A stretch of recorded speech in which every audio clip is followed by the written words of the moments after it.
नमस्कार. शनिवारच्या देशदूत संवाद कट्ट्यामध्ये तुमच्या सगळ्यांचं स्वागत. दिवस आहेत फेब्रुवारी मार्चचे आणि आतापासून सुरू होतात त्या शाळांच्या परीक्षा. आता पुढच्या आठवड्यातच 12वीच्या आणि त्यानंतर पाठोपाठ 10वीच्या परीक्षा या आता सुरू होत आहेत.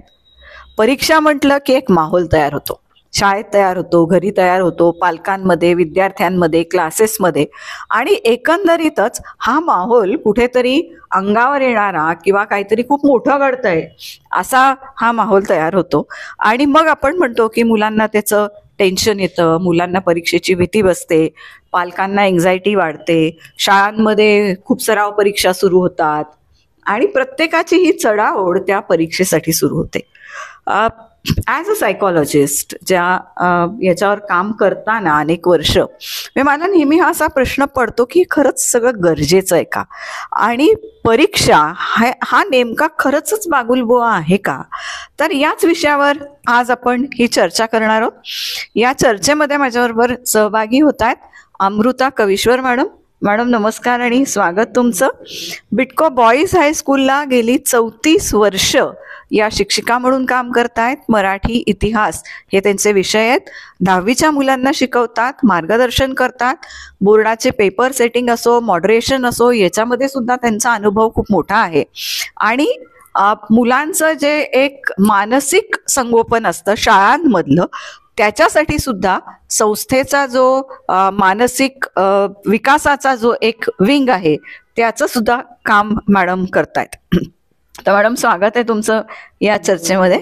आणि माझ्याबरोबर आहेत डॉक्टर योगिता आपटे. या एज्युकेशनल सायकॉलॉजिस्ट आहेत, PhD सायकॉलॉजीमध्ये आहे.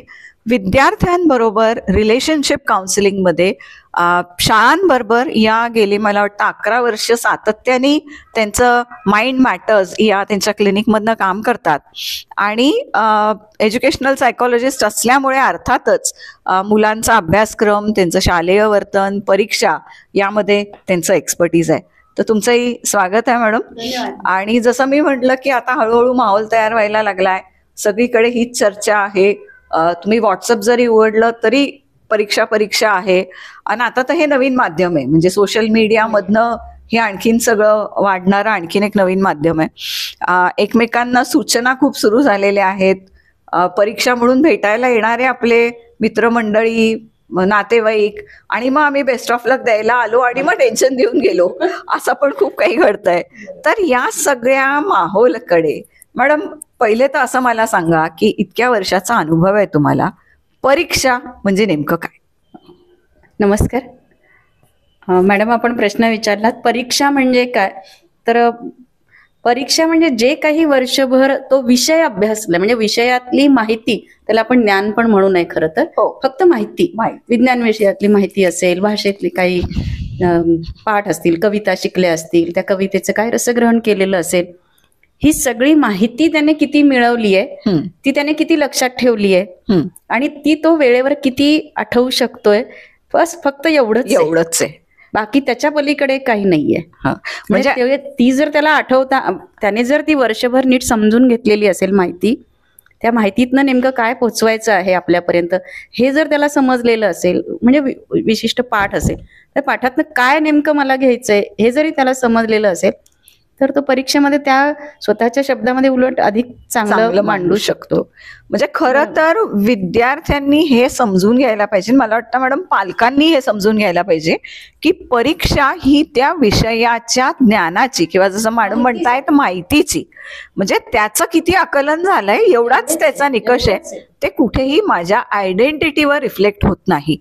ॲज अ सायकॉलॉजिस्ट मॅडम काय होतं, अनुभव कसा आहे, पालक आणि विद्यार्थी या परीक्षेच्या बागुलबुवाकडे कसं बघतायत आणि कसं बघायला पाहिजे? खरं सांगायचं ना तर परीक्षा लहानपणापासून मुलं देत असतात. म्हणजे कुठलीही गोष्ट शिकणं आणि ती आली का नाही हे बघणं ही परीक्षा आहे. हो, म्हणजे अगदी हाताने जेवायला सुरुवात करणं असेल, किंवा स्वतःचे कपडे स्वतः घालणं असेल, किंवा भांग पाडणं असेल, हे जे अगदी वयाच्या 2ऱ्या, 3ऱ्या, 4थ्या वर्षी आपण मुलांना शिकवतो, तर हे शिक्षण आहे. आणि ते जमतंय का नाही हे रोजच्या आयुष्यातली ती परीक्षा आहे. पण त्या गोष्टीकडे आपण जितक्या नैसर्गिकरित्या आणि निकोप दृष्टीने बघतो की नाही आलं तर परत कर, उद्या येईल, काय नाही जमते, परत करून बघूया, नवीन पद्धतीने शिकवून बघते, असा जो आई वडिलांचा किंवा शिक्षकांचा सुद्धा काही प्रमाणामध्ये बालवाडीचा अप्रोच असतो ना, तो मात्र हळूहळू मुलं मोठं झाल्यानंतर तो नाहीसा होतो आणि मग परीक्षा हे एकदम जीवन मरणाचा काहीतरी विषय असल्यासारखं बघितलं जातं.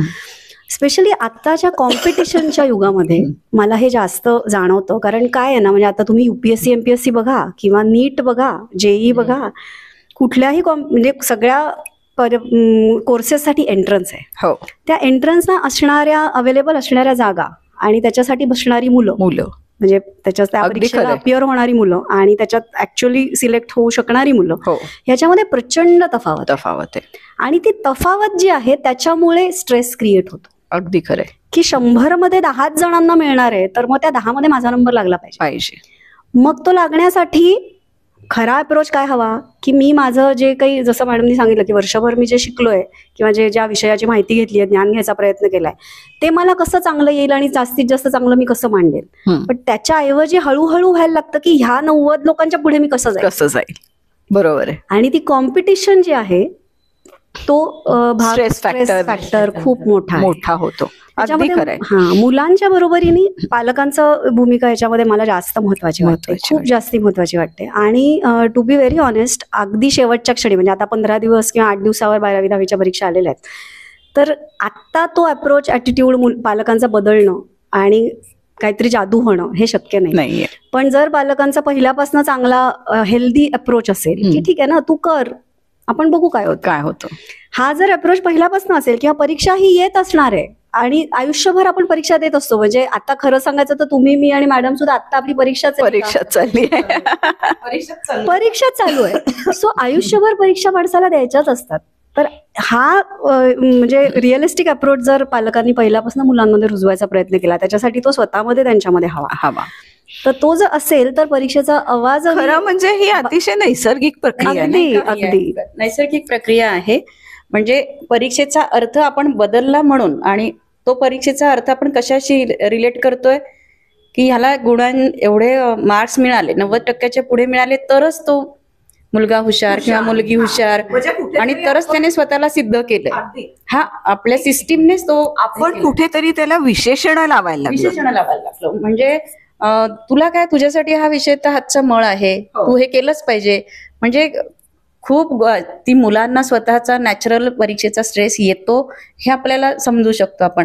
पण हा स्ट्रेस वाढायला फॅक्टर जे आहेत त्या पेरेंट्सचे अपेक्षा, इतक्या अपेक्षा असतात की अवास्तव अपेक्षा. आणि मग ह्या काळामध्ये त्या अपेक्षा अशा भूछत्रासारख्या, आणखी मग आई महिनाभर आधी रजा घेणार किंवा दोघांपैकी एकाने 10वीला रजा घ्यायची, एकाने 12वीला रजा घ्यायची, मग ते ठरवून घरातलं वातावरण तयार करायचं. हे स्ट्रेसफुल होतं मुलांना. असं न होता अभ्यास ही जशी आनंददायी प्रक्रिया आहे, तशी परीक्षा ही सुद्धा आनंददायी प्रक्रिया झाली पाहिजे मुलांसाठी. जसं तुम्ही म्हणालात की परीक्षा हे सातत्याने, मॅडम म्हणाल्या की सातत्याने परीक्षा आहेच, पण हे करणं सगळं पालकांच्या हातात असतं की त्याला अभ्यास आनंददायी कसा वाटेल, परीक्षा आनंददायी कसा वाटेल. आपण वर्षभर खूप आई आजी घरात असेल, तुम्हाला माहिती आहे 10वीचं वर्ष आहे, 12वीचं वर्ष आहे, आणि आपल्या घरामध्ये वर्षानुवर्ष वातावरण असं आहे की संध्याकाळी 6 वाजेपासून रात्री 10 वाजेपर्यंत आई आजी सगळ्या मोठमोठ्याने सिरियल बघतात आणि त्याला सांगताय जा रे तू बेडरूम मध्ये जाऊन बस आणि अभ्यास कर. बरं 3 तास तो बसलाय, आपण म्हणतो की वो पड रहा है म्हणजे नेमका तो कृती करतोय का खरंच. म्हणजे तो बरं 3 तास तर वाचू शकत नाही, अभ्यास करतो म्हणजे अभ्यासाची कुठलाही विषय समजून घेण्याची क्षमता ही फक्त आणि फक्त 45 मिनिटांची असते. मग आपलं मूल जर 45 मिनिट बसलेलं आहे तर त्याच्यानंतर त्याला ब्रेक घेणं, त्याला थोडं रिलॅक्स करणं. म्हणजे जे मी आधी म्हणलं की तुम्ही अगदी ऐन परीक्षेच्या वेळेला मग टीव्ही बंद करून टाकणं, मोबाईल काढून घेणं, हे असं वातावरण क्रिएट करून आपण मुलांचं टेन्शन आणखी वाढवतो. मग ऍज इट इज, एकदा ते तुम्ही जसं ठेवलंय पहिल्यापासून तसंच ठेवा. त्या मुलाला कॉन्फिडन्स द्या की तू तुझं करत राहा, अभ्यास कर, तुझी परीक्षा दे, सगळं दे. आणि जर तुम्हाला असं वाटतंय की त्याला आणखी चांगल्या सवयी अभ्यासाच्या लागाव्यात, तर त्याला आधी आपल्या सवयी पण बदलायला लागतं. घरातलं वातावरण अभ्यासपूरक असेल असं केलं तरच तुम्हाला रिझल्ट दिसेल. मग तो करत नाही, तो खेळत असतो, तो मोबाईलच घेऊन बसतो. पण ह्या सवयी कुठून सुरू झाल्या हे थोडं पालकांनीच बघितलं पाहिजे. अगदी खरं आहे. घरातलं वातावरण हे खूप महत्वाचा फॅक्टर प्ले करतं आणि आई वडिलांचा ॲटिट्यूड म्हणजे त्यांच्या भावना या मुलाविषयी, परीक्षेविषयी, त्याच्या भवितव्याविषयी काय आहेत. मॅडम, जसं आता मॅडम म्हणतायत की एक असं जे सगळं तयार होतं की आता तू हे करू नको, 10वीचं वर्ष आहे ना, तुझं स्पोर्ट्स बंद कर, मग तुझ्या ऍक्टिव्हिटी बंद कर, म्हणजे तो खूप छान कलाकार आहे, तो खूप छान ड्रॉइंग काढतोय, पण सडनली त्याचं बंद करून टाकायचं. तो खूप छान गातोय, पण आता 10वीचं वर्ष आहे ना, मग म्युझिक बंद करून टाक. आपण नेमकं काय करतोय मुलांबरोबर? हे खरंच गरजेचं आहे का? माझ्या दृष्टीने ही सगळ्यात मोठी चूक आहे. कारण ह्यानी खूप जास्त ताण क्रिएट होतो एखाद्या गोष्टीला. म्हणजे माझं ॲज अ सायकोलॉजिस्ट मी नेहमी हे सांगते की कुठल्याही गोष्टीचा रिअलिस्टिक पर्स्पेक्टिव्ह म्हणजे वास्तववादी दृष्टिकोनाने त्या गोष्टीकडे बघणं हे अत्यंत आवश्यक असतं त्या समस्येवर मात करण्यासाठी. जी काही समस्या आहे आपल्यासमोर ती जशी आहे तशी स्वीकारणं ही ती सोडवण्याची पहिली पायरी आहे. त्या समस्येला जर तुम्ही खूप मोठं केलं, आवाजवी त्याला महत्त्व दिलं, तर तुमची क्षमता कमी तुम्हाला वाटायला लागते, तुमचा कॉन्फिडन्स कमी होतो, तुम्हाला ते खूप अवघड वाटायला लागतं आणि मग जे सहज जमेल ना एरवी ते पण जमत नाही. कधी कधी काही माणसं असं करतात की त्याचं क्षुल्लकीकरण करतात की त्याला काय आहे, खूप जण करतात, सगळ्यांचीच 10वी आहे, तुझी काय एकट्याची 10वी आहे का, तुझी काय एकट्याची 12वी आहे का. तर त्या दोन्ही जे टोकं आहेत ना बालकांची की अति ताण देणं किंवा त्या गोष्टीला खूप महत्त्व देणं, म्हणजे अख्खं घरदार त्या 10वी-12वीच्या टेन्शनमध्ये राहणं किंवा कुठल्याच प्रकारचं मनोरंजन पूर्णपणे बंद करून टाकणं परीक्षेच्या काळात सुद्धा, किंवा मग एकदमच त्या गोष्टीकडे सोडून देणं, पूर्ण क्षुल्लकीकरण की मग काय झालं. हे दोन्हीही टोकं आपण अवॉइड करायला हवीत. आणि हॉबीज असतील किंवा जे छंद असतील ना ते योग्य काळासाठी. योग्य काळ म्हणजे किती, तर आता परीक्षेच्या पुढच्या 2 महिन्यांसाठी हा काळ 15 ते 20 मिनिटं रोज, यापेक्षा जास्त नको. पण 15 ते 20 मिनिटं रोज जर ते मूल खरंच मनापासून मला काहीतरी खूप आवडतंय आणि मी 15-20 मिनिटं मी हार्मोनियम काढून बसतेय किंवा मी थोडंसं गाणं म्हणतोय किंवा मी थोडं सायकल चालवून येतो, तर ते इसेन्शियल आहे. पण म्हणून मी ते करतोय तर मी 2-2 तास तेच करत बसले तर ते आत्ता परीक्षेच्या वेळेस योग्य नाही. म्हणजे तारतम्य हा जो प्रकार आहे ना किंवा बॅलन्स्ड अप्रोच हे म्हणजे सूत्र आहे सगळ्या पद्धतीच्या ताण नियोजनाचं, असं मला वाटतं की कुठलाच टोक गाठू नये. जितकं नॉर्मल ठेवता येईल तितकं नॉर्मल आपलं हे आयुष्य राहिलं पाहिजे. मॅडम, आता ऍक्च्युअल परीक्षेला जेव्हा पेपर समोर येतो तर बऱ्याच वेळा मुलांना असं होतं की पेपर समोर आला की हाताला घाम येणं, घाबरायला होणं, किंवा मुलांना असं वाटतं की मी ब्लँक झालो, मला आता काही पुढचं लिहिताच येणार नाही. तर याचा कसा अप्रोच असायला पाहिजे आणि पेपर नेमका कसा बघितला पाहिजे? बरेच जण असं म्हणतात की आधी तुम्ही सगळा पेपर वाचून घ्या, मग तुम्ही वेळ डिवाइड करा, मग कुठले प्रश्न आधी सोडवा. तर याला काही अशी सूत्र आहेत का? प्रश्न खूप छान आहे, कारण मुलांना नेमकं परीक्षेला सामोरं कसं जावं याचं उत्तर याच्यातनं मिळणार आहे. जेव्हा मुलं परीक्षा हॉलमध्ये येतात, एकतर बोर्डाच्या परीक्षा असतात त्याच्यामुळे सगळी सिस्टीम असते, एका बेंचवर एकच मुलगा बसतो, सुपरवायझर वेगळे असतात, पूर्ण वातावरणच वेगळं असतं. आणि ह्या सगळ्या बरं आधी इतक्या इन्स्ट्रक्शन शाळेने पालकांनी दिलेले असतात, रिसीट घे, आय कार्ड घे, हे विसरू नको, ते विसरू नको, असं खूप सूचनांचा बडीमार झालेला असतो. आणि मग त्याच्यामुळे ऑलरेडी ते थोडे प्रेशराईज असतात. अभ्यास भरपूर झालेला असला तरी परीक्षेच्या हॉलमध्ये आल्यावर पूर्ण ब्लँक होणं हे एखाद्या विद्यार्थ्याच्या बाबतीत सहज शक्य असतं. हे नॅचरल आहे, बट नॅचरल म्हणतो आपण त्याला, कारण ताण येतो. पण मग त्याच्यासाठी काय करायच्या 2-4 अगदी छोट्या आणि साध्या गोष्टी आहे मुलांनी की ह्या ताणाला सामोरं कसं जायचं. एक तर पहिली गोष्ट, आपल्याला जर माहिती आहे की 10:30ला आपण आपल्या सीटवर हजर पाहिजे, तर तेवढा वेळ आधी आपल्याला घरापासून आपल्या सेंटरवर जाईपर्यंत किती वेळ लागतो ह्या वेळेचं आपल्याला आधी गणित आपलं हवंय. आणि हे थोडंसं इथे पालकांनी सपोर्टची गरज असते की वेळेवर तो पोहोचला पाहिजे, त्याच्या वस्तू त्यांनी घेतल्या की नाही एकदा काळजीपूर्वक, रिसीट ते सगळं ते तयारच ठेवावं. पाऊल सीटवर येऊन बसल्यानंतर जेव्हा तो येतो तेव्हा एक अर्धा तास पेपर त्याला 11 वाजता हातात मिळणार, थोडं 11ला 10 कमी असताना हातात मिळणार आहे 10 मिनिटं अगोदर. फक्त तो वाचण्यासाठी आहे ते 10 मिनिट. लिहायला सुरुवात ऍक्च्युली 11 वाजता त्याने करायची. मग हा जो मधला 20 मिनिटाचा काळ आहे तो त्याला स्वतःला स्टेबल करायला मिळतो.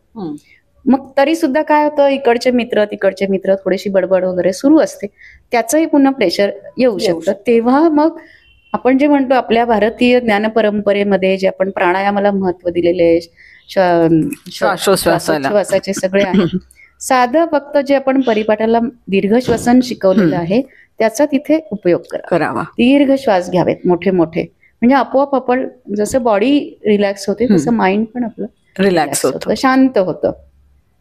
जसं आपण म्हणलं की मन जर अशांत असेल तर जास्त लाटा येतात, मन शांत असेल तर मग ते सगळं त्या वेळेला जे आठवणं गरजेचं आहे तेवढंच आठवेल, बाकीचे विचार मनात येणार नाहीत. आणि दुसरी गोष्ट गुणांच्या बाबतीत 80 गुणांचा पेपर आहे आपल्यासाठी, त्याच्यासाठी 3 तास आहेत, म्हणजे 109 म्हणजे किती 180 मिनिट्स आहेत. तर आपल्याला एका गुणासाठी आपल्याला किती वेळ द्यायचा आहे ह्याचं आपलं प्लॅनिंग असतं. ह्याचं खरं शिक्षकांनी दिलेलं पण असतं.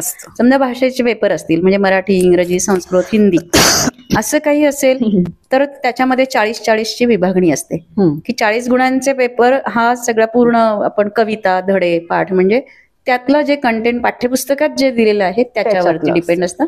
आणि 40 गुण हे उपयोजनात्मक लेखनाला असतात, भाषा अभ्यासाला असतात, व्याकरणाला.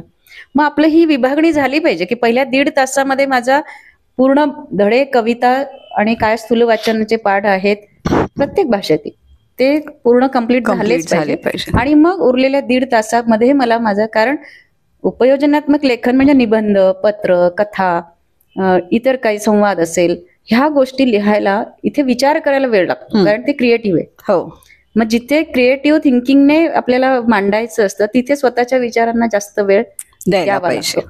धडे, कविता कसे वाचलेले असतात, शिकलेलं असतो, ते ऑलरेडी आपलं लर्न झालेलं असतं, पाठ झालेलं असतं, फक्त तिथे रिकॉल करायचं असतं. तिथे वेळ कमी लागतो. मग जास्त वेळ आपण कशाला ठेवला पाहिजे? म्हणजे जे जास्त गुण ज्या विद्यार्थ्यांना मिळतात ते विद्यार्थी इथे जास्त वेळ देतात. किंवा ते इतर विज्ञान किंवा गणिताच्या प्रश्नांसाठी जरी म्हणलं तरी ते हायर ऑर्डर थिंकिंगचे जे शेवटचे प्रश्न असतात तिथे ही मुलं जास्त वेळ देतात. मग त्याच्यासाठी हे आपलं पेपरचं जर प्लॅनिंग असेल, वेळेचं नियोजन हा भाग तर सगळ्याच पूर्ण आयुष्यालाच आपण म्हणू की प्लॅनिंग असेल तर सक्सेस होतं. तसं हे पेपरच्या वेळेचं जर त्यांचं प्रॉपर नियोजन असेल मुलांचं तर टेन्शन कमी, जरा म्हणजे रिलॅक्स राहतात मुलं. आणि मग घड्याळाकडे बघत बरोबर शांततेत पेपर सोडवतात. जे सोपं असतं ते पटकन करतात. अगदी खरं. म्हणजे तुमचा असलेला वेळ आणि तुमचे आलेले प्रश्न याचं सांगड घालता आली पाहिजे. किती गुणांसाठी मला एखाद्या प्रश्नाचं उत्तर नाही आलं तर त्या प्रश्नावर मी किती वेळ रेंगाळणार आहे? येत नाहीये म्हणून मी इकडे बघत बसणार, तिकडे बघत बसणार, इकडे बघितलं, कुठून अपेक्षा करत राहिलात तर तुमचा वेळ वाया जातो. आणि तो वेळ वाया जातो म्हणजे तुमचा कुठला जातोय? शेवटचे तुम्हाला जिथे तो थिंकिंगला वेळ द्यायचा आहे, विचारांना, तो वेळ तुमचा इथे वाया जातोय. मग काय करायचं? अवघड प्रश्नांवरती नाही आलं एखाद्या प्रश्नाचं उत्तर ते तिथे रेंगाळायचं नाही, जे पुढचं येतंय ते करावं. आणि असंही खूप सांगितलं जातं की तुला जे येतंय ते लिही, तुला जे येतंय ते लिही, असं न सांगता बोर्डाने पॅटर्न ठरवून दिलेला आहे. पहिल्या कृती ज्या असतात त्या ज्ञानाच्या पातळीवर म्हणजे माहितीच्या पातळीवर, रिमेंबरिंग ओनली ते प्रश्न असतात. मग परसेप्शनच्या म्हणजे आकलनाच्या पातळीवरचे असतात, मग उपयोजनाच्या पातळीवरचे, मग मूल्यमापन आपण म्हणतो जे शेवटच्या विचारांच्या पायऱ्या तसे असतात. म्हणजे शेवटी उपयोजनात्मक प्रश्न असतात जिथे हायर ऑर्डर थिंकिंग लागतं. म्हणून मग या पॅटर्न प्रमाणे जर मुलांनी पेपर सोडवला तर परीक्षकालाही समजतं की ह्याला बोर्डाच्या पेपरचा पॅटर्न माहिती आहे. नाही ते एक सुरुवातीला लिहिला 5व्यातला, मग लिहिला 1ल्यातला, असा विस्कळीत पेपर असेल तर ते रिफ्लेक्ट होतं परीक्षकाला की ह्याला हे माहितीच नाहीये. म्हणून कोरी जागा सोडावी. पेपर आपल्याला मोठा पेपर मिळतो बोर्डाचा, त्या 16 पानी जवळजवळ भाषेसाठी पेपर येतो आणि 12 पानी गणित विज्ञानासाठी 40 गुणांच्या पेपरसाठी. तर एवढं लागतच नाही खरं तर. व्यवस्थित सगळं मांडलं, एकेका प्रश्नासाठी एक पान दिलं तर सगळे प्रश्न छान कव्हर होतात. पण ह्याची प्रॅक्टिस जर अगोदर मुलांनी केलेली असेल तर आणखी स्ट्रेस कमी होतो त्याचा. निश्चितच होईल. अगदीच खूप छान तुम्ही ही सगळी विभागणी समजावून सांगितलीत. मॅडम, जसं मॅडम म्हणतायत की हे रिकॉल करणं, मेमरीचा वापर करणं, की तुम्ही जी माहिती गोळा केली आहे वर्षभरात ती तिथं रिप्रोड्यूस करणं, म्हणजे मेमरीचा वापर करणं हा तिथं अपेक्षित असतो. मेमरीच्या बाबतीत एक खूप महत्वाचा मुद्दा असतो तो म्हणजे रिटेन्शन.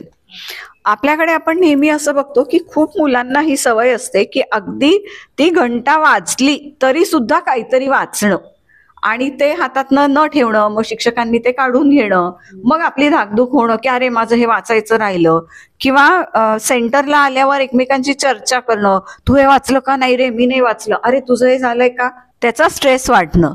तर या सगळ्यासाठी काय करावं, रिटेन्शनचं काय महत्व आहे एकंदरीत मेमरी आणि लर्निंग मध्ये?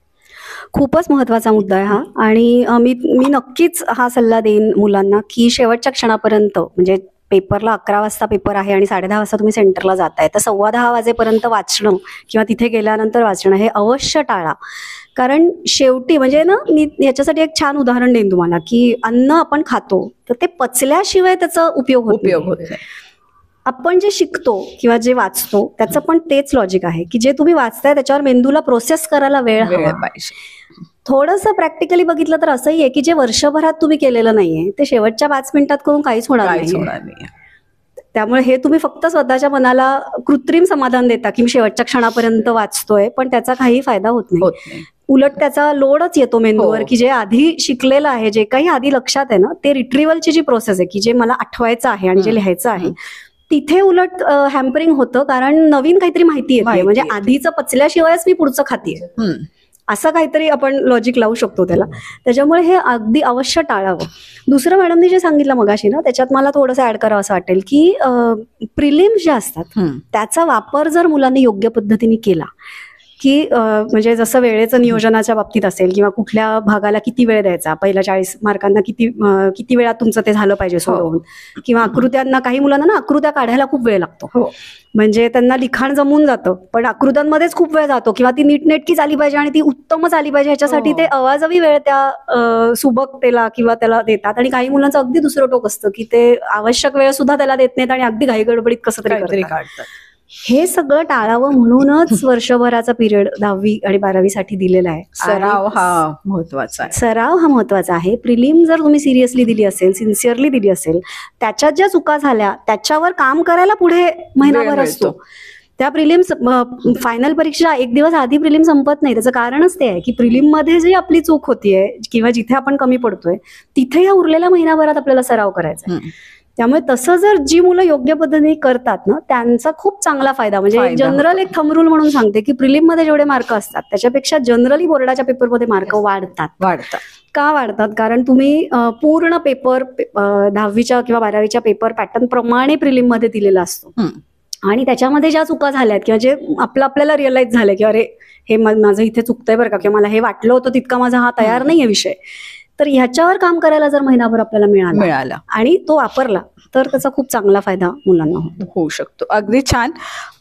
रिटेन्शनचं महत्व खूप चांगलं तुम्ही सांगितलं की, आणि उदाहरण जे दिलं की आपण जे खातोय ते पचायला पाहिजे, तसंच ज्याचं आकलन होत आहे, म्हणजे जे आपण वाचतोय त्याचं आकलन पण होणं तितकंच गरजेचं आहे. मी तर मुलांना असं सांगेल की जर का तुमचा 11चा पेपर आहे तर सकाळी छान योग्य वेळी उठा, झोप महत्वाची आहे, आहार महत्वाचा आहे, व्यवस्थित नाश्ता करा, त्याच्यानंतर शांत बसा, काहीच करू नका, म्हणजे अगदी घरच्यांशी गप्पा मारल्या तरी चालेल, त्या परीक्षेच्या सुद्धा मारू नका. आणि मॅडम म्हणाल्या तसं एकदा सगळं चेक करून घ्या आणि परीक्षेच्या केंद्रावर गेल्यानंतर मात्र कोणाशीही चर्चा करू नका. तुझं किती झालंय, माझं किती झालंय, आणि मग त्याच्यातला जो स्ट्रेस वाढतो अननेसेसरी तो आपण स्वतःहून वाढवून घेतो. तर तो न करता आपलं जे झालंय त्याच्यावर कॉन्फिडन्स ठेवा, आपल्यावर स्वतःवर विश्वास ठेवा की वर्षभर काय मी झोप नाही काढलेली, वर्षभर मी काहीतरी तर अभ्यास केलेलाच आहे आणि परीक्षा दिलेल्याच आहेत, तर त्याच्यामुळे मला काहीतरी तर चांगलं लिहिता येणारच आहे. हा जर का विश्वास मुलांनी ठेवला तर मला असं वाटतं पुढचे 3 तास हे तुमचे खूप चांगले जाणार आहेत आणि त्याचा स्ट्रेस कमी होणार आहे. हे जसं आपण मुलांना सांगतोय, मला वाटतं मुलांपेक्षा पालकांना जास्त सजेशन्स द्यावे. ते खरं. म्हणजे परीक्षा मुलाची आहे की पालकांची आहे असा प्रश्न पडतो. एकतर पहिली गोष्ट म्हणजे पालकांनीच त्याचा स्ट्रेस घेऊ नये. जेवढं हलकं फुलकं वातावरण घरातलं राहील, एकमेकांमध्ये साधी सिंपल गोष्ट असते की घरातली शांतता टिकवून ठेव. घरामध्ये आई, सासू, सून, वडील, मुलगा, पती, पत्नी, मतभेद असू शकतात, पण परीक्षेच्या काळात आपल्याला जर सगळ्यांना माहिती आहे की आपल्यासाठी आपलं मूल हे खूप महत्वाचं आहे, त्याच्यासाठी ही परीक्षा महत्वाची आहे, तर घरातली शांतता टिकवून ठेवणं. मग अभ्यास करत नसेल तर तो तू बिघडवलं, तू सवयी नाही लावल्या, म्हणजे विशेषतः वडील पालकांचं मग तेव्हा येतं तूच लाडवून ठेवला, तू काय करत होतीस. म्हणजे हे न करता, एकमेकांना आरोपीच्या पिंजऱ्यात न ठेवता सगळ्यांनी मिळून त्याला सपोर्ट करायचं. सपोर्ट करणं म्हणजे खूप लाड करणं का, असं पण नाहीये. तर फक्त त्याला जिथे जिथे टेन्शन येईल, एकतर पहिली गोष्ट मुलांना जागरण करून न देणं, वेळेवरती झोपवणं, त्याच्या आहाराची काळजी घेणं. एक फेब्रुवारी मार्च हे सीझन, थंडी जाते, ऊन सुरू झालेलं असतं, आणि मग तेव्हा जेव्हा सीझन बदलतो तेव्हा आपल्या बॉडीला पण त्रास होतो, सर्दी होते, खोकला होतो, ताप येतो. आणि मग ही मुलं तर अगोदरच स्ट्रेसमध्ये असतात. म्हणजे मानसिक स्ट्रेसमध्ये जेव्हा असतो म्हणतो तेव्हा आपण शरीरावर आपोआपच त्याचा परिणाम होत असतो.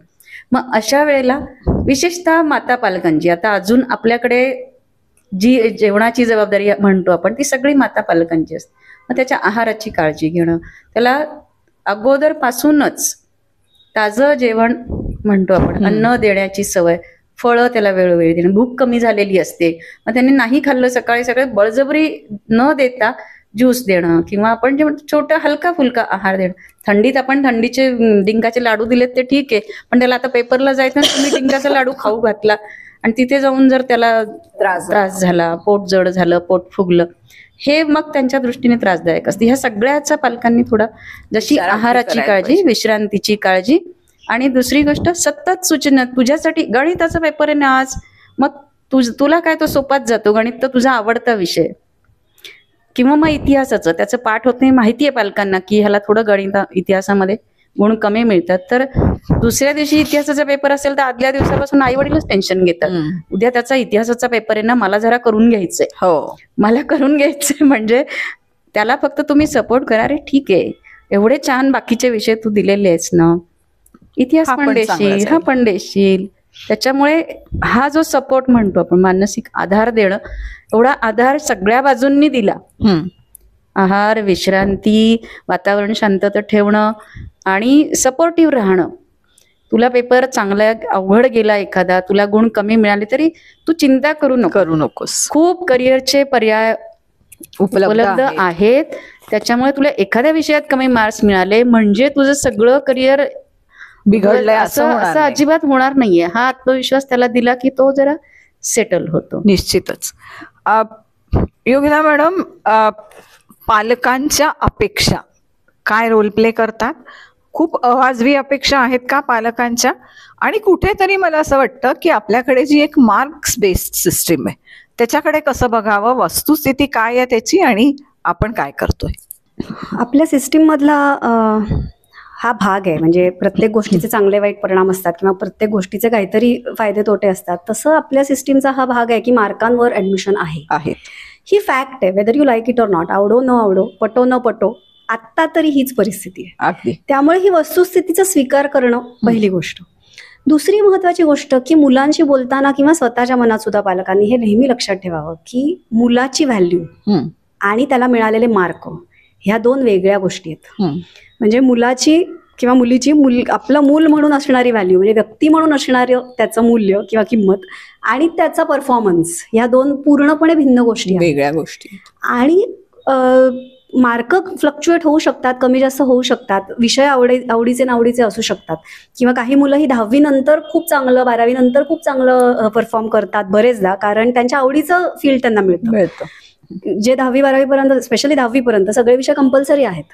त्यामुळे त्याच्यातही नावडीच्या विषयांमध्ये मग थोडे कमी मार्क मिळणं हे थोडं गृहीत धरायला हवं, थोडं समजून घ्यायला हवं की हा विषय नाहीये त्याचा ऍप्टिट्यूड नाहीये, तर त्याला त्याच्यात थोडे कमी मार्क मिळणार आहेत, दॅट्स फाईन. त्याचा अर्थ की ह्या व्यक्तीची झाली, म्हणजे हा ढ आहे किंवा हा आळशीच आहे किंवा हा करतच नाही किंवा ह्याला कशाचं काही पडलंच नाहीये किंवा ह्याला जाणीवच नाहीये, हे जे लेबल धडाधड पालक लावतात हे फार धोकादायक आहे. आणि असं मुळीच करू नये. मार्कांचं महत्व हे जेवढं आहे तेवढं आहे की जास्तीत जास्त काय होईल हा विचार नेहमी करावा. की मुलांशी पण बोलताना की जास्तीत जास्त काय होईल, नाही मिळाले मार्क तर काय होईल जास्तीत जास्त. आणि खरं सांगायचं तर ह्याचं उत्तर फक्त एवढं आहे की 1 वर्ष वाया जाईल. ह्यापेक्षा जास्त काही होत नसतं. खूप काहीच वाईट होत नसतं. खूप काहीच वाईट होत नसतं. प्रत्येकाची नैया पार लागते म्हणतो तसं होतं, पण हा अप्रोच आधी पालकांचा हवा. ती खूप आणि मला महत्त्वाची गोष्ट असं वाटतं की पालकांनी स्पर्धेकडे जरा वेगळ्या पद्धतीने बघावं. हेल्दी पद्धत म्हणजे त्यांना आपण रॅट रेसमध्ये आपण म्हणतो त्याला, तसं उतरवतोय का आपल्या मुलाला ह्याचा आधी विचार करावा. आणि थोडंसं समजून घ्यावं. खरं तर प्रत्येक पालकांना म्हणजे आई वडिलांना माहीत असतं लहानपणापासून आपलं मूल आपल्याच समोर वाढत असतं, त्याच्यामुळे ते मूल किती कोणत्या विषयाला किंवा कोणत्या कला असेल समजा, तर कलांमधल्या कुठल्या कलेला तो किती वेळ देऊ इच्छितो, सगळं पालकांना आपलं मूल खरं तर ते पूर्ण ओळखून असतात. मग एवढं ओळखून सुद्धा जर आपण अपेक्षा केली तर मग ही आपलीच चूक असते, पालकांचीच चूक असते. म्हणून मग ते परीक्षेचं महत्त्व नक्की आहे, मार्कांचं महत्त्व नक्की आहे. आपली सिस्टीम प्रवेशाची जी आहे ती मार्कांवर आधारित आहे. त्याच्यामुळे हे त्याला निश्चित सांगावं की बाबा तू परीक्षेमध्ये तुला चांगले गुण मिळवावे लागतील जर तुला हे करिअर करायचं असेल तर. की करिअरचे खूप आपण म्हणतो की बरेचसे ऑप्शन्स हे सायन्स नंतर ओपन होतात. मग जर त्याला विज्ञान गणित हे जिथे आपण म्हणतो अमूर्त विचार क्षमता जास्त लागतात, तर मग ही क्षमता तुम्हाला आधीपासून त्याची दिसतीये का, तो त्याच्या ज्या वेगवेगळ्या कृती आहेत त्या कृतींमधून दिसत आहेत की नाही हे खरं तर समजत असतं आपल्याला.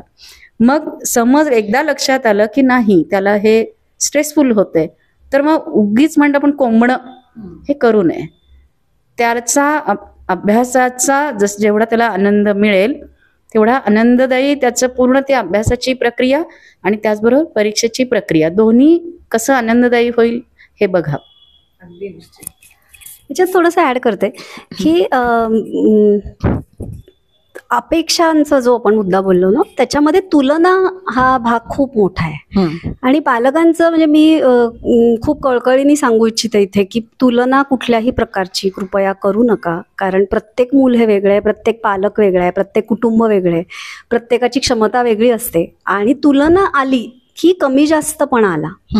आणि आपल्याला ना लेबलिंग किंवा तुलनामध्ये नेहमी समहाव आपण असा विचार करतो की मी म्हणजे एखाद्या व्यक्तीला समजा मी कमी मानतेय तर त्याच्यावरच काय परिणाम होतो, म्हणजे त्याला कमीचा शिक्का लावलाय मी, लेबल त्याला लावलंय, तर त्याच्यावर काय परिणाम होतो ह्याच्याबद्दल थोडा तरी अवेअरनेस आहे.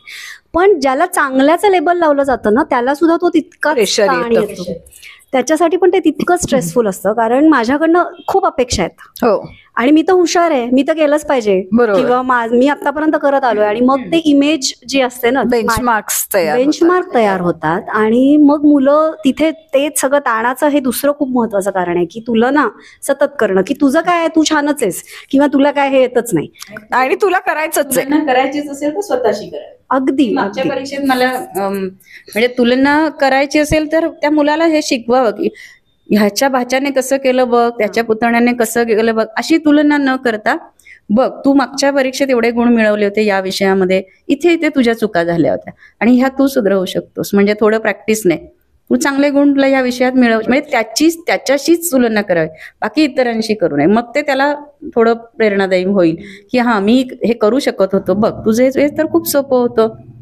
म्हणजे जर आता आपल्याला कंटेंट मधलं कळत नसेल तर निदान पालकांनी शिक्षकांशी येऊन चर्चा करावी की तुम्हाला माहिती आहे तुमचं मुलं खूप हुशार आहे आणि तो पैकीच्या पैकी गुण मिळवू शकतो किंवा 5 विषयांमध्ये मिळालेत त्याला आणि 1-2 विषयामध्ये नाही मिळत आहेत, तर मग तिथे जे खूप उच्च शिक्षित, आता हे थोडंसं अशिक्षित पालक असतील तर ते नॅचरली तेवढं दुर्लक्ष असतं, पण जे खूप कॉन्शियस असतात मुलांच्या करिअरच्या बाबतीत, गुणांच्या बाबतीत, ते काही असणं चूक आहे अशातला भाग नाहीये, ते पेरेंटिंग आहे. पण मग जेव्हा कमी मिळतात तेव्हा ते का कमी मिळाले तेव्हा आपण शिक्षकांशी येऊन चर्चा केली पाहिजे. शिक्षकांशी आपण जर भांडायच्या याच्यात आलो, म्हणजे शिक्षक आणि पालक असे जर अपोजिट पार्टी सारखे उभे राहिले तर त्या मुलावर निश्चितच दुष्परिणाम होतो. म्हणून मग की त्याला जर एवढ्या विषयांमध्ये गुण मिळतात तर ह्याच्यात त्याचे जर 1-2 गेले असतील तर तिथे येऊन की सर मॅडम की हे गुण त्याला कसे मिळवता येतील, ह्याचा हा संबंध कसा स्पष्ट होईल, तुम्ही त्याला जास्त मार्गदर्शन कराल का, कारण पालक तर काही ते करू शकत नाहीत. मग अशा वेळेला आपली सपोर्टिव्ह सिस्टीम उभी करणं, म्हणजे हे कितव्या स्तराला लागतं, विशेषतः 11वी-12वीच्या स्तराला लागतं. फिजिक्स केमिस्ट्री बायो, आता हे 12वीची परीक्षा सुरू होणार आहे म्हणून, विशेषतः फिजिक्सला, कारण खूपच तिथे अवघड असतं आणि भले भले म्हणजे खूप हुशार विद्यार्थी सुद्धा तिथे रडतात, असं म्हणतात की अवघड जातो तो विषय.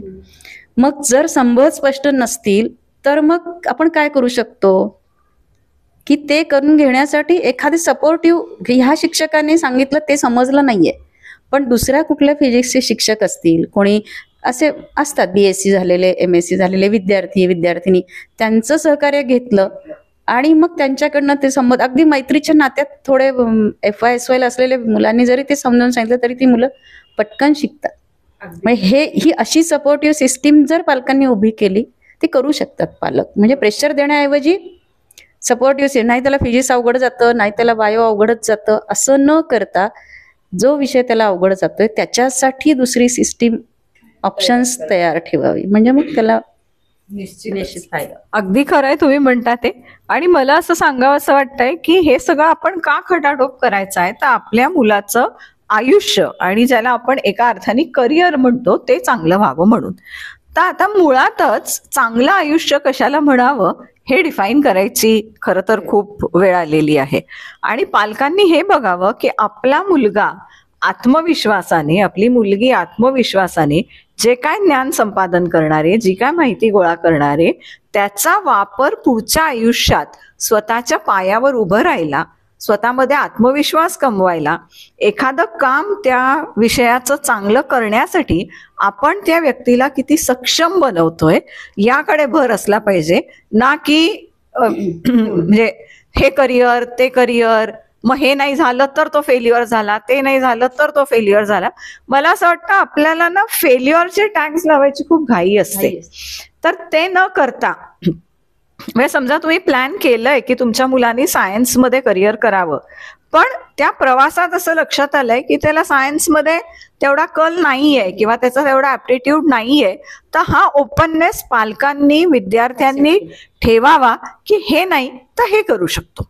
आणि आपलं आयुष्य एवढं, मला असं वाटतं खरं तर इतकं समृद्ध आहे की खूप ऑप्शन्स अवेलेबल आहेत. आणि आत्ताच्या घटकेला म्हणजे या युगामध्ये तर तुम्ही कुठल्याही प्रकारचं काम जर का नेटाने केलं, ते आनंदाने केलं, ते एका इंटिग्रिटीने केलं, तर त्याच्यामध्ये तुम्ही चांगल्या पद्धतीने उभं राहून एक चांगल्या मार्गाचा अर्थार्जन करू शकता. करिअर तर खरं हे तुमच्या आयुष्याचा एक भाग आहे, ते पूर्ण आयुष्य नाही. तुमच्या आयुष्यात खूप काही आहे. तुमच्या आयुष्यात संबंध आहेत, तुमच्या आयुष्यात रिलेशनशिप्स आहेत, तुमच्या आयुष्यात आनंद आहे, तुमच्या आयुष्यात हॉबीज आहेत, तुमच्या आयुष्यात फिरणं आहे, तुमच्या आयुष्यात मित्र आहेत आणि तुमच्या आयुष्यात काम आहे. आणि त्या कामाने तुम्हाला मिळणारा एक समाधान आहे, एक अर्थार्जन आहे, एक आत्मविश्वास आहे. आणि ते काम केल्याने तुम्हाला कुठेतरी एक स्वप्रतिमा स्वतःची मिळते. ती कशी डिफाईन कराल यासाठी खरं तर ही सगळी प्रोसेस परीक्षेची आहे. आणि यामध्ये जसं या दोघी जणी सांगतायत तसा पालकांचा रोल, शिक्षकांचा रोल हा खूप महत्वाचा आहे. तो आपण सपोर्टिव्ह ठेवला, तो सामंजस्याने घेतला, तर मला असं वाटतं मुलाचं उत्तम आयुष्य घडू शकतं.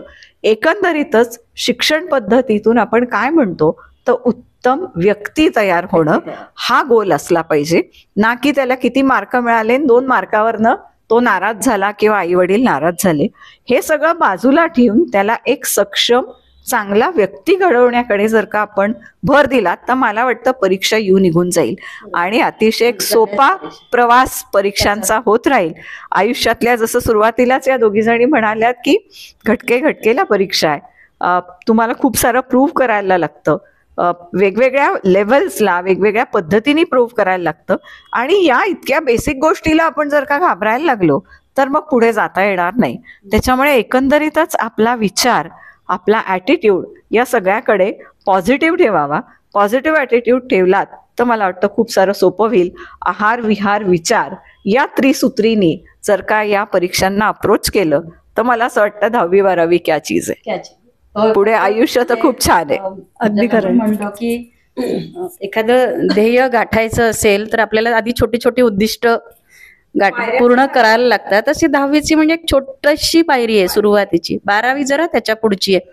पुढचं आयुष्यात मग एक एक टप्पा येतोच आहे. प्रत्येक स्टेजला, वयाच्या प्रत्येक स्टेजला परीक्षा या आहेतच. इथे फक्त लेखी परीक्षा आहे. म्हणजे परीक्षेचे जे आपण म्हणतो लेखी, तोंडी, प्रात्यक्षिक, मग जीवनात जास्तीत जास्त प्रात्यक्षिकच येतात. त्याच्यामुळे त्याला सामोरं जावं आणि एक जबाबदार नागरिक, सुसंस्कृत नागरिक आपण कसे होऊ याकडे, आणि आपलं मूल सुसंस्कारित कसं होईल. 10वी-12वी परीक्षेपेक्षाही आपलं मूल ह्या सगळ्या, जसं आपण म्हणतो की एखादं रोपटं असतं आणि ते जर छान फुलायचं असेल तर आपण त्याला असं सोडत नाही. त्याला पहिल्यांदा कुंपण घालतो, म्हणजे काही तारांचं कुंपण घालतो, त्याला खत पाणी घालतो, आणखी आतून मुळांपासून त्याच्या मुळाशी पाणी घालतो, खत घालतो. ह्या सगळ्या गोष्टी शिक्षक आणि पालक दोघांनी मिळून केल्या की किडीपासून संरक्षण व्हावं म्हणून त्याला औषधं घालणं किंवा खत घालणं, पाणी घालणं, आणि इतर समाजातल्या वाईट गोष्टींचा त्याच्यावर परिणाम होऊ नये म्हणून कुंपण घालणं. अगदी रोपाचं सूत्र जे आहे ते आपल्या मुलांना लागू पड. म्हणजे असं वाक्य मी वाचलंय की मूल होणं हा अपघात असू शकतो, पण मूल घडवणं ही साधना असते. आणि ही साधना पालक आणि शिक्षक दोघांनाही करावी लागते. ही साधना म्हणून जर केली तर मग आपल्याला आपला समाज चांगल्या नागरिकांचा मिळायला वेळ लागणार नाही. आणि खरं तर या चांगल्या समाजाची करिअर मध्ये यशस्वी होताना अभ्यास किंवा मार्क ह्याच्यापेक्षा जास्त महत्त्वाच्या काही गोष्टी असतात. त्याच्यामध्ये टीमवर्क आहे, किंवा सातत्याने चिकाटीने एखादी गोष्टीच्या मागे लागून त्याच्यासाठी प्रयत्न करणं आहे, संवाद कौशल्य आहे, रिलेशनशिप डेव्हलपमेंट आहे. आणि त्याच्या बरोबरीने एक खूप मोठी गोष्ट जी ह्या परीक्षेच्या माध्यमातून आपण शिकू शकतो ती म्हणजे कुठल्याही गोष्टीकडे एका तटस्थपणे बघता येणं.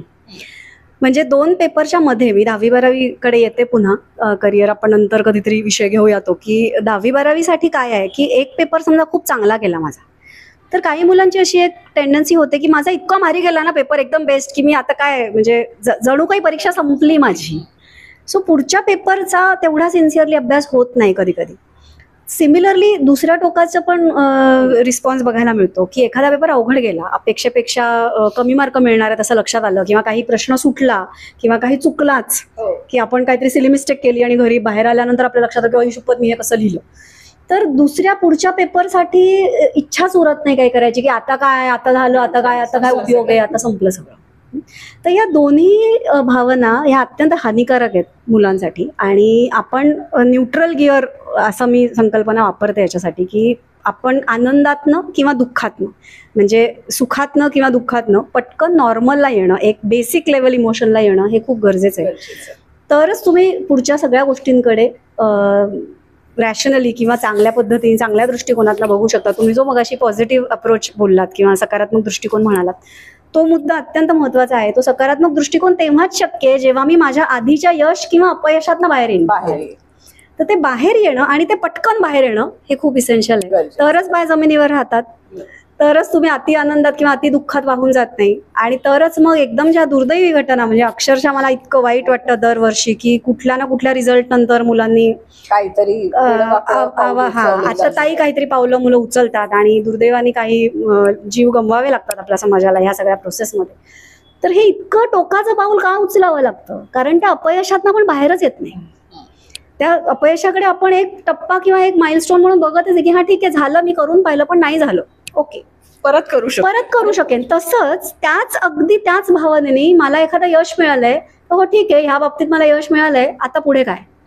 सो तेही मला सोडून देता आलं. महत्वाचं आहे की आपल्या भावनांचं नियंत्रण कसं करता येऊ शकतंय हे खरं तर लहानपणापासून पालकांनी थोडीशी सवय मुलांना घालून दिली पाहिजे. शिक्षक खूप सारे मुलांचे पाय तरी जमिनीवर ठेवत असतात की हुरळून जाऊ नकोस, मार्क चांगले मिळालेत, पण पुढची परीक्षा आहे. तर घरी सुद्धा ते पाय मुलांचे जमिनीवर ठेवणं हे खूप गरजेचं आहे. आणि अति कौतुक पण नको आणि अति शिक्षा पण नको, अशी दोन्ही टोकांची पालकांनी सुद्धा भूमिका घ्यायला नको. एकंदरीतच या चर्चेतनं आपण खूप साऱ्या टिप्स या मुलांना आणि पालकांना दिलेल्या आहेत. मला असं वाटतं की याचा अंमल केला त्यांनी तर येणारी परीक्षा ही खूप छान जाईल, एक आनंददायी प्रवास म्हणून याच्याकडे बघता येईल. आणि पुढच्या आठवड्यात ज्या आता परीक्षा सुरू होत आहेत त्या सगळ्या विद्यार्थ्यांना आम्ही एवढंच सांगू शकतो की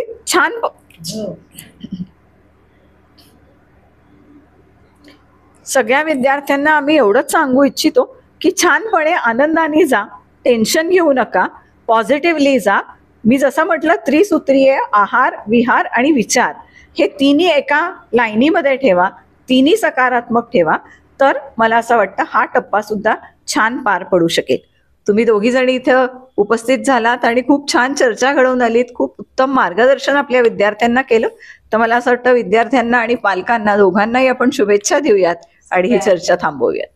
सर्व विद्यार्थी 10वी 12वीच्या परीक्षांना बसणारे सगळ्यांनी परीक्षा छान पेपर लिहा. सगळ्यांना मनपूर्वक शुभेच्छा, पालकांनाही शुभेच्छा आणि डॉक्टर बालाजी वाले मॅडम यांचे खूप मनपूर्वक आभार. आपण इथे बोलण्याची संधी दिली. Thank you so much. धन्यवाद. All the best dear students.